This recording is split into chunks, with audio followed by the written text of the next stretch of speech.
ज़बरदस्त वी के मुकाम तक पहुँच गए आ सकूँ। अस्सलाम वालेकुम, क्या हाल है। बिलाकर हम लोग अपने सफ़र पर निकल चुके हैं। 10% ही सफ़र किया है और मज़ीद आगे जाना है। ये नॉर्दर्न बाईपास का नज़ारा है। यहाँ पर हम थोड़ी देर के लिए रुके हैं ताकि नज़ारों का लुत्फ़ उठा सकें। रिजवान भाई को कल काफ़ी धचका लगा था, मगर आज उनके नसीब से उनके ऑफिस की छुट्टी हुई। फिर हमने जल्दी जल्दी प्रोग्राम बनाया और निकले हैं और हमारे साथ ज्वाइन किया हुआ है नबील भाई ने। नाज़रीन, इस मुकाम पर पहुंचकर तो बिल्कुल ऐसा लगा कि हम गोया जन्नत के किसी टुकड़े में आ गए हैं। ना कोई बदबू, ना कोई पिसान। मौसम बहुत ज़बरदस्त हो रहा है और पहाड़ों में कहीं दूर बारिश हो रही है। कीरथर फिर से हरा भरा हो चुका है। रास्ते में ये किसी की गायें बैठी हुई हैं और ये 2023 की कुर्बानी के सीज़न की गायें। ये नबील भाई और रिजवान भाई ऑफ रोडिंग के मज़े करते हुए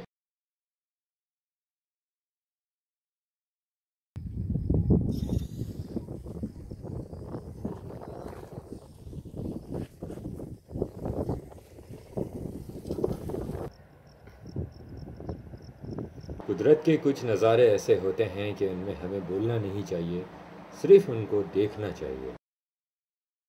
बरसात के बाद जंगल में बीर बूटियाँ निकल आईं। बरसात के बाद कीरथर सरसब्ज़ व शादाब हो गया है और आसमान पर काली घटाएं छाई हुई हैं। कीरथर घूमने का सही मज़ा मानसून के मौसम में ही आता है। जब बारिश हो चुकी हो तो आप कीरथर निकल जाएं। यूनिवर्सिटी में बारिश हुई 2003 में, इतनी बारिश हुई थी 2003 में, इससे भी ज़्यादा 2020 वाली बारिश नहीं, इससे ज़्यादा नहीं थी, ये ज़्यादा हुई है। 2020 वाली सबसे ज़्यादा थी और फिर ये अभी सबसे ज़्यादा हुई है। वो भाई यूनिवर्सिटी जंगल बन गई पूरा। हम लोग गए ना, जून जुलाई में बारिश हुई, अगस्त।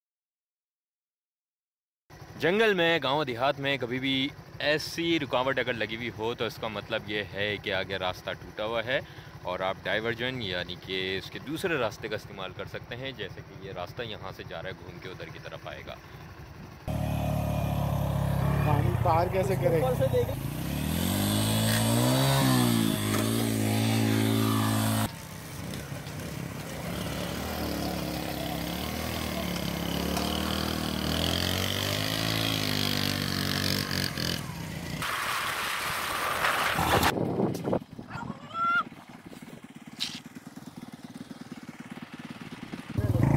हमारा प्रोग्राम चेंज हुआ है और हम जा रहे हैं लूही की तरफ।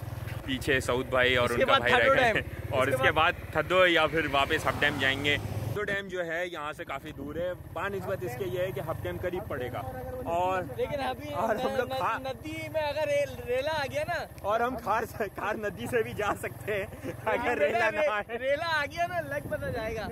नदी से कलंदर को फोन करेंगे, कलेक्टर को फोन करेंगे, रस्सी बांध के रखे। और इनकी तो तारीख है कीरथर के पहाड़ों की चुमना।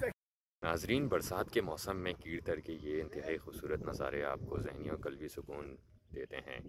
आप देख सकते हैं ताहद निगाह काली घटाएं छाई हुई हैं, पहाड़ों के ऊपर बरसात हो रही है और ज़मीन पे देखें तो जगह जगह हरियाली और सब्ज़ा ही सब्ज़ा है। देख के बड़ा दिल को सुकून आ रहा है और ये सब्ज़ा आँखों को खैरा कर रहा है।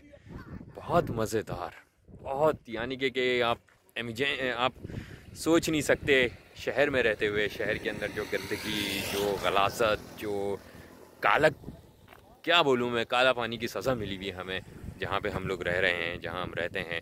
और उस माहौल से निकल के इस माहौल में आना सुकून का सांस आता। बाहर सेंटर के पीछे वाले इलाके लूही के करीब आ चुके हैं, लूही की तरफ जा रहे हैं और नज़ारा देखने से ताल्लुक़ रखता है। ताहद निगाह हरियाली है, पहाड़ हरे भरे हो चुके हैं और वो उधर पहाड़ों के ऊपर कहीं पीछे के बादल।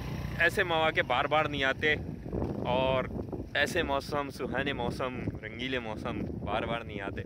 बेइंतहा लुत्फ़, बेइंतहा मज़ा। सोचें, मेरा कैमरा आपको वो मनाजिर, वो चीज़ें नहीं दिखा सकता, मैं भी नहीं दिखा सकता, मैं सिर्फ एक्सप्लेन कर सकता हूँ। मगर जो यहाँ का रियल एक्सपीरियंस है ना, वो अनफॉरगेटेबल है, ज़िंदगी भर याद रहने वाला है। आप ये देखें, ये पीछे सोच सकते हैं कि आप कराची के कचरे के करीब एक जन्नत का टुकड़ा यहाँ।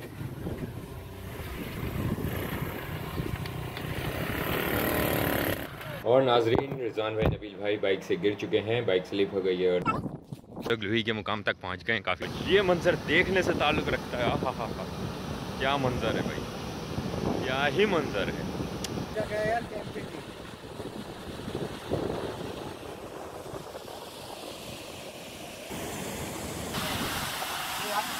यार घूमने आए, ये जगह देखने आए।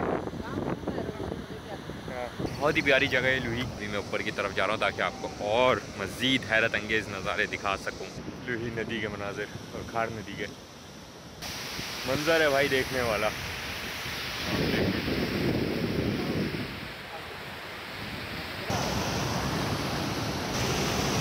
क्या है? और ये मंजर देखने से ताल्लुक़ रखता है। हा हा हा, क्या मंजर है भाई, क्या ही मंजर है। लुही की सैर हो गई है, अब लुही से वापस जा रहे हैं, शायद डैम की तरफ जाएं या घर की तरफ जाएं।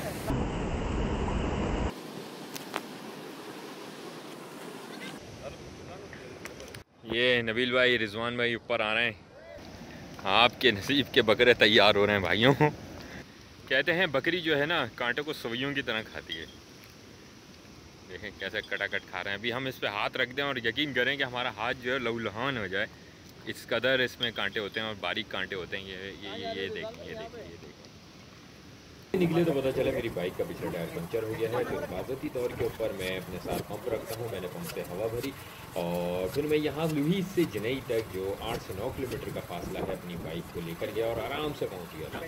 में जब कभी भी आप रास्ता भूल जाएँ, आपके साथी रास्ता भूल जाएँ, तो रास्तों पर इस तरीके के अगर मार्किंग कर देंगे ना, तो उससे आपके साथियों को आप तक पहुँचने में आसानी रहेगी।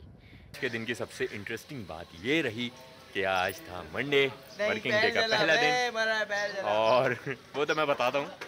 तो खैर छुट्टी की अनाउंसमेंट हुई थी। कुछ की छुट्टी थी, कुछ की नहीं थी। कुछ ऑफिस भी जा चुके थे, हमारे रिजवान भाई ऑफिस जा चुके थे और नबील भाई भी घर पे थे, मैं भी घर पे था। मैं बोला क्यों ना इस गोल्डन ऑफ़र से भरपूर फ़ायदा उठाया जाए और इस मेगा बम्पर ऑफ़र को इस इलाके में आके कैश किया जाए। नबील भाई कहाँ से जला है आपका? भाई ये देखें, ये इनका पाँव जला है, आते हुए दिखाई दे रहे हैं। और ये ऐसे बादल हैं कि शायद हम घर ना जा सकें, हमें यहीं पे गुजारा करना पड़े आज की रात। तो हमारे साथ जुड़े रहिएगा। अच्छा, एक बार फिर बारिश का सिलसिला शुरू हो चुका है और पंक्चर शॉप मिल गई है जनेई के मुकाम पे और ये मोटरसाइकिल का पंक्चर लगाया जा रहा है। तो बारिश का सिलसिला है, तेज़ बारिश है और देखते हैं अभी हमारी सवारी कहाँ तक जाती है।